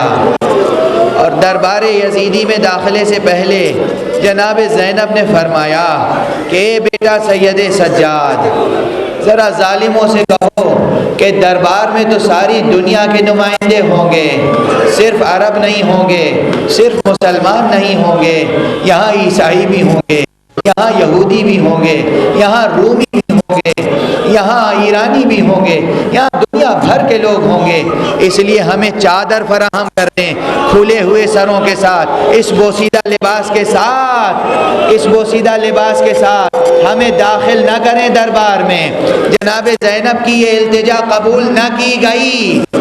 جب سید سجاد نے کہا پھوپھی اماں یہ ہماری درخواست قبول نہیں کر رہے ہیں, ایک مرتبہ زینب نے کہا اچھا یہ میرے صبر کا امتحان لے رہے ہیں. ہاتھوں کو اٹھایا اور ایک مرتبہ کہا بہن ام کلثوم, رباب, لیلا, اے فضا, اب میں بددعا کر رہی ہوں, تم آمین کہو. سید سجاد تڑپ گئے, آگے بڑھے اور بڑھنے کے بعد ایک مرتبہ دستے ادب جوڑ کے کہا پھوپھی اماں آپ میری پھوپھی ہیں, میں آپ سے بہت چھوٹا ہوں, میں اب یہ نہیں کہوں گا کہ میں امام وقت ہوں, آپ بڑی ہیں, حفظ مراتب کا مجھے خیال ہے, میں خود کچھ نہیں کہنا چاہتا, ذرا بابا کے سر انور کو تو دیکھیں. اجرکم علی اللہ, ذرا کی طرف، حسین کے چہرے کو دیکھا، آنسوؤں سے اشک جاری ہیں۔ زینب نے کہا بھیا میں سمجھ گئی، ارے تم میرا امتحان لینا چاہتے ہو، اگر یہی مرضی ہے، اگر مشیت الہی کا تقاضا یہی ہے کہ اسی حالت میں زینب دربار میں جائے تو زینب اس کے لیے تیار ہے۔ انا للہ و انا الیہ راجعون، رضا بقضائہ و تسلیما لامرہ۔ معبود پروردگار علوم قرآن اور معارف اہل بیت سے آشنا پروردگار، ہماری اس عبادت عزا قبول فرما۔ معبود اسی عزائے حسینی کو ہماری التجا اور دعا قرار دے دے۔ پروردگار ہمیں انداز و اسلوب دعا تعلیم فرما۔ پروردگار ہماری دعاؤں کو مستجاب فرما۔ معبود اس مجمع میں جتنے انہیں شفاء کامل عطا فرما۔ جو نادار ہیں فقیر ہیں انہیں غنی بنا دے، جو غنی ہیں انہیں سخی بنا دے۔ معبود اس دنیا میں عالم بشریت بے چینی اور بے امنی میں مبتلا ہے، امن اور عافیت کے نقیب کو اذن ظہور عطا فرما، اور معبود ان کے ہاتھوں سے اپنی رحمت